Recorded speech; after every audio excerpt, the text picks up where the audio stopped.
All right. Hello, everyone, and thank you all for joining us during the Lytham Partners Investor Select Conference.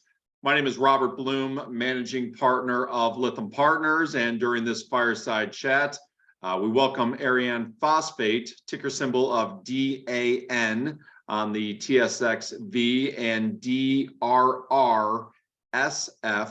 on the OTCQB, and their president, Brian Ostroff. We're going to dive into questions in just a moment, but just a final item. I want to remind everyone that Brian is available for one-on-one meetings throughout the conference here. If you've not already signed up and would like to do so, you can send me an email at bloom, B-L-U-M, at lythampartners.com, or visit the website, lythampartners.com/virtual. You can click on the one-on-one meeting request button, and we'll look to get you taken care of. So, Brian, welcome.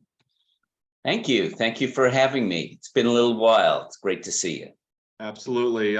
Let's kind of start at the top. For those that may not be familiar with the company, let's go through a brief description. Sure. So Arianne Phosphate, we are a developer of the Lytham phosphate deposit. So as your viewers may know, in the case of phosphate, most countries do not have enough. So North America, South America, Western Europe, lots of areas of Asia are importers of phosphate. And that phosphate predominantly comes from the Middle East and North Africa, as well Russia and China. So, you know, obviously when it comes to security of supply, it could be a little bit of a question mark. So our asset is based in Quebec, actually not particularly far north. We're very fortunate. Most of our infrastructure that we require is already in place. We have a hydroelectric dam about 30 kilometers away, contracted for life of mine supply, very ESG friendly, using renewable energy, oversized haul roads, good population, the Saguenay River. So our infrastructure is well taken care of. The asset is absolutely world class. It is today the world's single largest greenfield deposit. We are capable of making an extremely high purity phosphate concentrate. And I'll come back to that in just a moment. And we have strong support in the community. We have collaboration agreement with the First Nations. The government of Quebec actually owns about 6%. We are a fully permitted, shovel-ready project. Most of the world's phosphate, I should also mention, and another place where Arianne has a big advantage. Most of the world's phosphate comes from sedimentary deposits, well over 90%.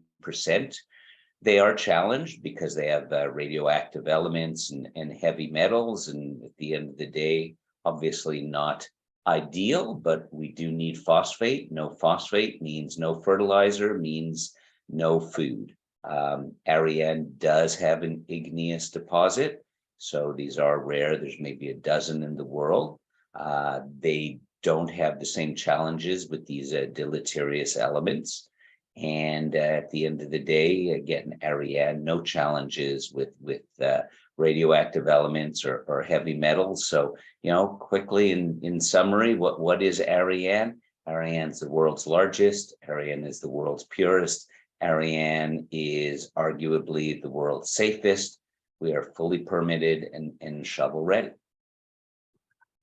Lately, I've been hearing a lot about batteries and in particular LFPs. Yeah, maybe talk a little bit more about that and the relation to Arianne here. Yeah, so the LFP battery is certainly one that is, you know, getting a lot of attention. So the LFP, lithium iron phosphate batteries, they have been around for a while, but technological advancements over the last few years have really started to propel them. And pretty much by the end of the decade, they are projected to be the most common of the lithium ion batteries. There's a lot of reasons for that. First of all, they're very safe. They don't go boom. I'm an old guy. I remember when you couldn't go on an airplane with certain makes of phones because of the lithium not being that stable. Weight to energy density, they can actually go through a lot more cycles, so they have a much longer life. They're more environmentally friendly, like the materials in terms of mining, cobalt, nickel. Some of these other battery materials are a little bit more challenging, harder to get. And one last thing of interest is when you look at the various battery chemistries out there, the LFP actually requires less lithium. And so as lithium prices move higher and there's more concerns around securing it, there's tends to be a bit of an advantage, of course, to look at the LFP. Now, with that, we all know many car companies have gone the way of the LFP. Tesla, Volkswagen, Hyundai, Ford and GM are looking that way, and it's gotten a lot of attention. Of course, these are big companies, and certainly in the case of Tesla, everyone wants to know what Tesla is doing. But I think that what people don't recognize is, as much as the cars are an exciting and growing market, it really is more about energy storage. So the LFP battery is really even more ideal for energy storage. So what is that? If you have solar panels on your roof, or even things like wind, or any source of renewable energy where you're capturing, it's great to capture it, but you need to store it so that you can use it when you need it, and the sun might not be shining and the wind might not be blowing. And so that's really where the LFP is going to be a real major factor. And so much so, and a lot of people, again, don't recognize this, but by 2027, 2028, the belief is that you will have more LFPs in energy storage than you will have in automotive. And so, what that means is these growth curves are going to be big.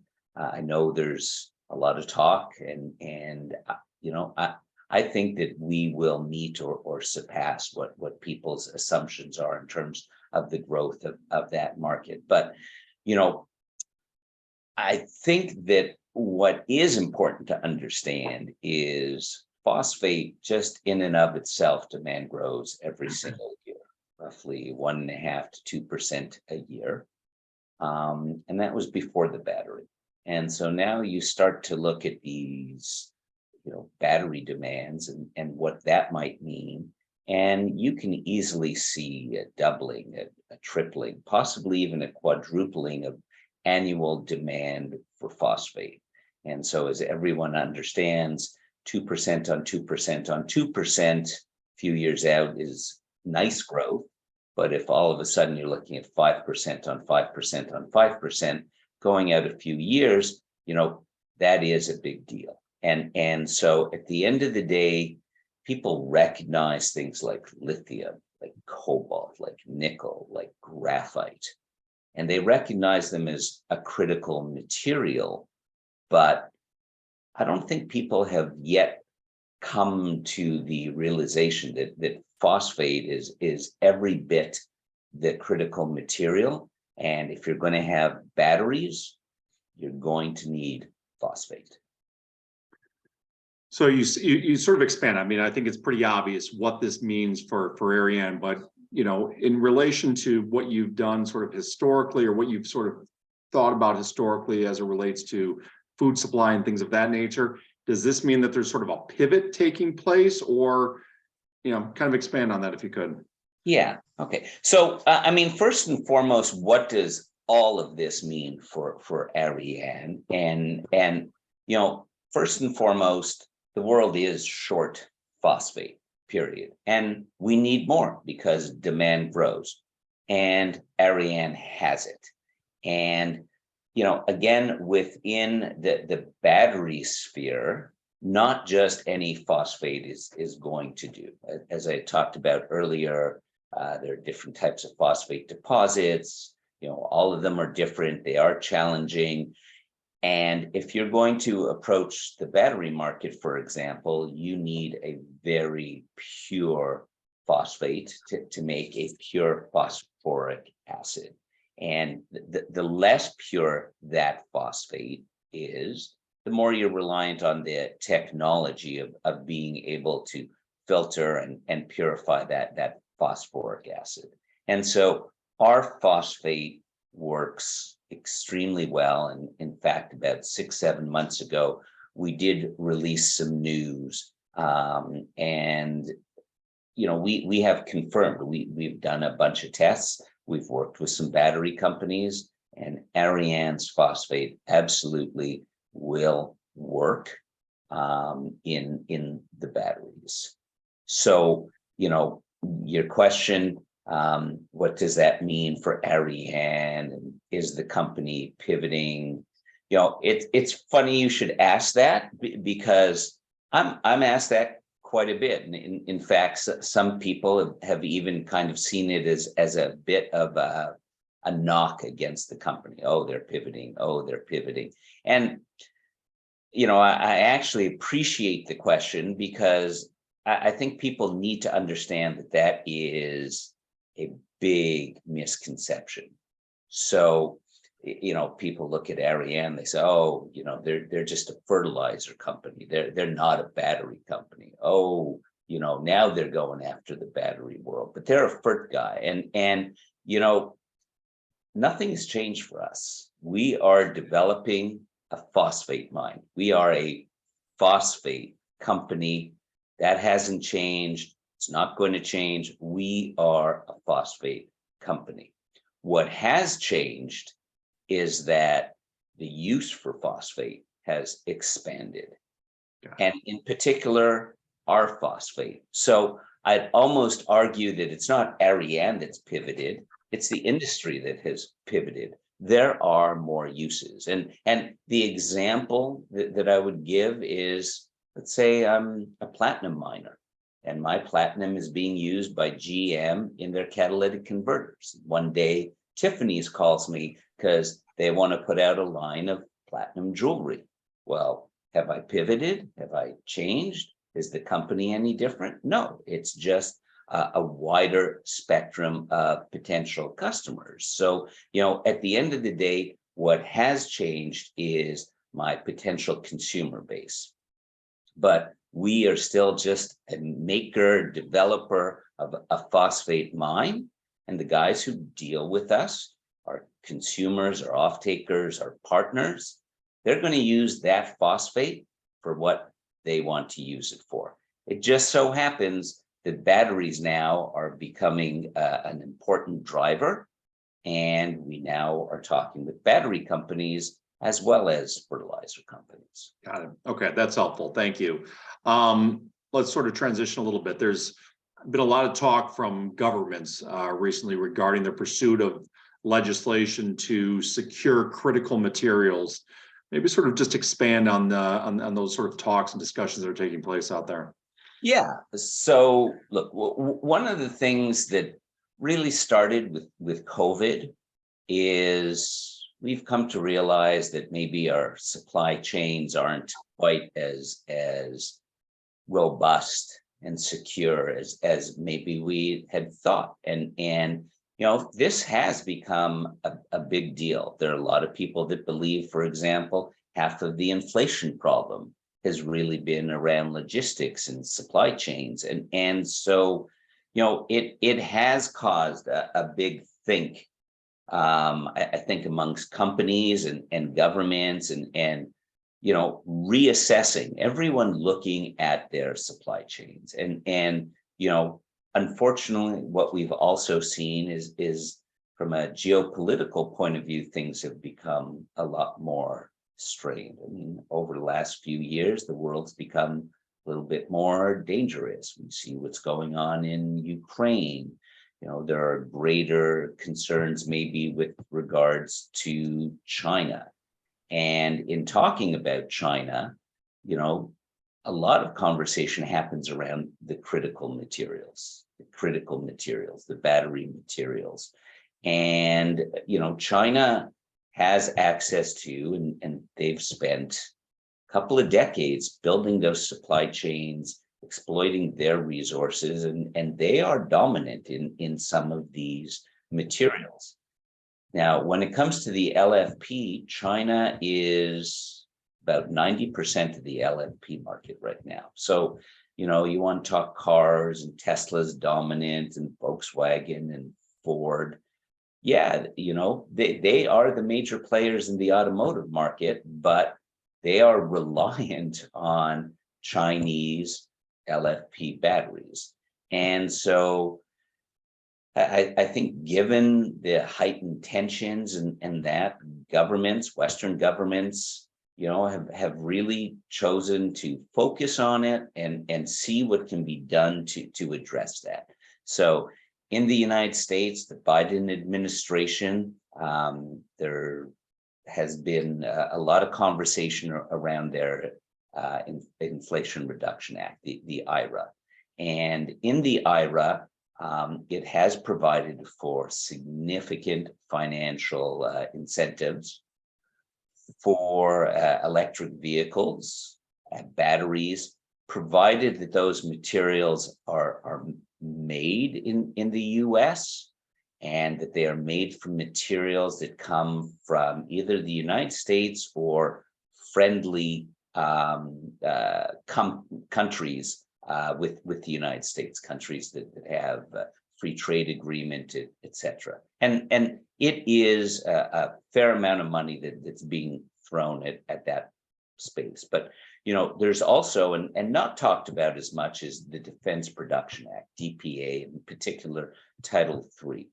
And that has basically provided for a fair amount of funding to the Department of Defense to also secure critical materials that are viewed as necessary for the military, for the interests of the United States, and in particular in the DPA is Title III, where it cites specifically, the projects, the materials to be supported can only be in the United States or Canada. Now, here in Canada as well, there is a big critical minerals initiative, funding being provided for projects that can help with that. And in the United States, recently, there's actually $195 million set aside for a global producer of a purified phosphoric acid to set up an LFP plant in the United States.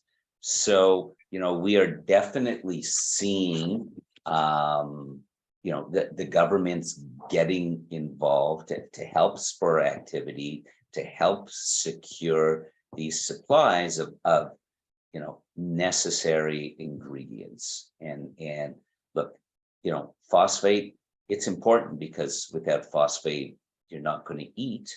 But now beyond that, phosphate is starting to maybe become understood as a critical mineral. Got it. Again, let's transition one more time because I think we've only got a couple of minutes left here. You've recently made an announcement around some changes and some additions to the board. Let's sort of go into some details there as well, if we could.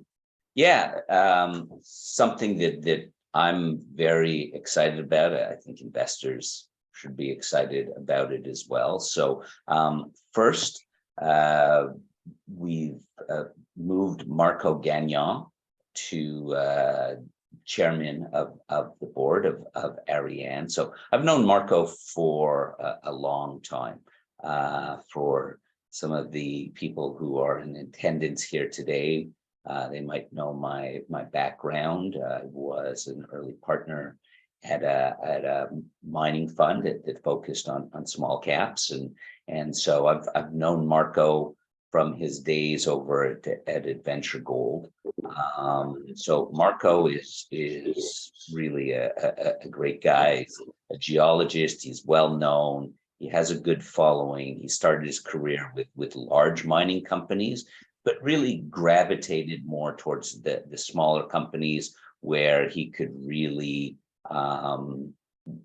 focus on his skills. He's sat on the board of Arianne for some time. So he's actually watched this project grow up. And again, he comes at it really with the understanding of smaller companies, developing assets, having to deal with some of the challenges of being the small guy in the room. So he's going to be great as chairman. And then in terms of addition, we announced a fellow by the name of Rafe Sully to our board. And, Rafe's a pretty great addition for us. So those who don't know, Rafe was ex-Nutrien, and Nutrien is among the world's largest fertilizer companies, possibly even the largest, but certainly amongst the largest. And there he was executive vice president of Nutrien, but he was also the CEO of their phosphate and nitrogen divisions. And so aside from being big players in fertilizer, Nutrien is also a major player in purified phosphoric acid. In fact, certainly in North America, they are the largest. They are amongst the largest in the world. And purified phosphoric acid is the material that is going to go into batteries, and it's used in other applications like food and animal feeds. But this was Rafe's space. He'd been with Nutrien and Potash Corp, which was Nutrien's predecessor. So he comes to us, obviously very well connected, knows the phosphate space extremely well. He's lived it. And so that's a great addition, but also previous to his roles in the fertilizer nutrient world, he was ex-Bain and Company. And so he also comes with, certainly a high level of financial acuity. So, Rafe was obviously aware of Arianne. I think most industry guys are aware of us, and he too has watched this project grow up. And at the end of the day, I think he's pretty excited about our prospects, and he understands that our phosphate's going to be needed. And when you look particularly at growth in industrial uses, batteries and what have you, I think he sees big opportunities. And he comes again with a knowledge of that. And so, look, I think that investors really should understand something here, which is, here is third-party validation, right? I've been with the company. Okay, yeah, Brian likes Arianne. I but here is someone who is, arguably within the top handful of people in terms of knowledge and the whole ecosystem of phosphate. And here he is. So he joined as November, he joined as advisor in late November or early December. And, now he's agreed to join the board. And I think that says a lot. And also, look, as you know, insiders, they have to file in terms of share ownership and what have you. And in a pretty short period of time, if your viewers go and take a look, they'll see that he's bought 1.3 million shares. So, look, I think that says more than I could ever say. That's probably a good transition to the last sort of topic here. This is an investor conference. Maybe just chat a little bit about kind of how you see this valuations, metrics in the industry, et cetera, and how it relates to Arianne. Yeah.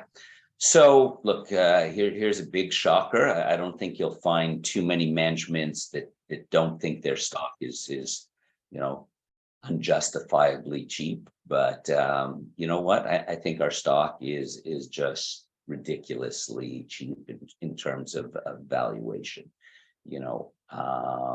Today we are roughly a $50 million US market cap. This project, it takes a long time for projects to advance. This has been a little over 10 years, and it's cost about $100 million Canadian to get to where we are today. And so, an investor today is able to come in at a valuation of, less than what the company had to spend to even get to where we are. And look, again, by way of background, very versed in small mining ventures, spent a lot of my life doing that. And I can tell you that over 90% of companies out there don't get to this place. They are unable to find a proper ore body. The metallurgy doesn't hold up. The economics don't hold up. The environmental pushback is too much. And somewhere along the line, they don't make it. And Arianne is one of the few that have, and going back to $50 million US market cap, you're talking about a project today that in production will gross profit at today's phosphate price somewhere around $600 million a year. And so, we traded 5%, under 5% really of our NPV. And that's for a fully baked, permitted, best of class. And so now let's talk briefly about the product. And as we've said, phosphate equals fertilizer equals food. That's not going to change. Nothing's going to change with that. You've got all the downside protection of a product that will always be needed, but the upside. So again, people recognize lithium, cobalt, and graphite, and nickel, and they've all done extremely well. You think about it, 15, 20 years ago, people weren't thinking about lithium. What was lithium? It was used in pharmaceuticals or aerospace or all this fringe stuff. And today, now everybody knows lithium, and prices have skyrocketed, and people have done extremely well investing in the space. And there's no shortage of lithium companies out there that today have market caps, many hundreds of millions of dollars, $1 billion. And, those projects are still early days. They're still drilling. They're still doing the metallurgy. They have to get the permits. They have to do the offtakes. And so I know this process takes years. And so there will absolutely be big winners in the battery materials and the lithiums and the cobalts and what have you. But there are going to be a lot of losers, because a lot of deposits just aren't going to be what they were thought, or they couldn't get the permits, or it took them too long, and someone else came and got the market. And so phosphate is starting to become understood as a critical material.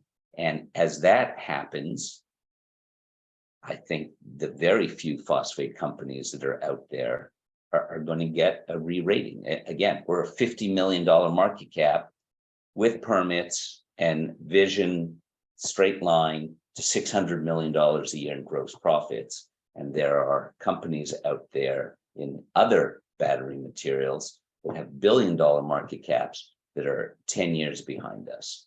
So, at the end of the day, if investors are out there and they're looking for something, critical materials, and maybe they were a little late to the space. Phosphate, and Arianne, world's biggest, purest, safest. So,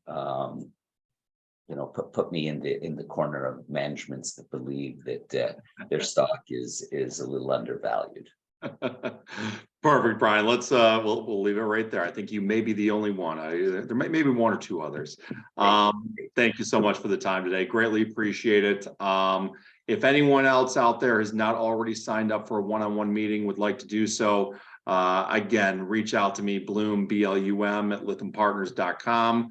Again, visit the website, lythampartners.com/virtual. Click on the one-on-one meeting request button. We'll look to get you taken care of. We hope everyone enjoys the conference. Brian, thank you again very much for the time today. Greatly appreciate it. Thank you. Thanks for the time. Thanks, everybody. Take care.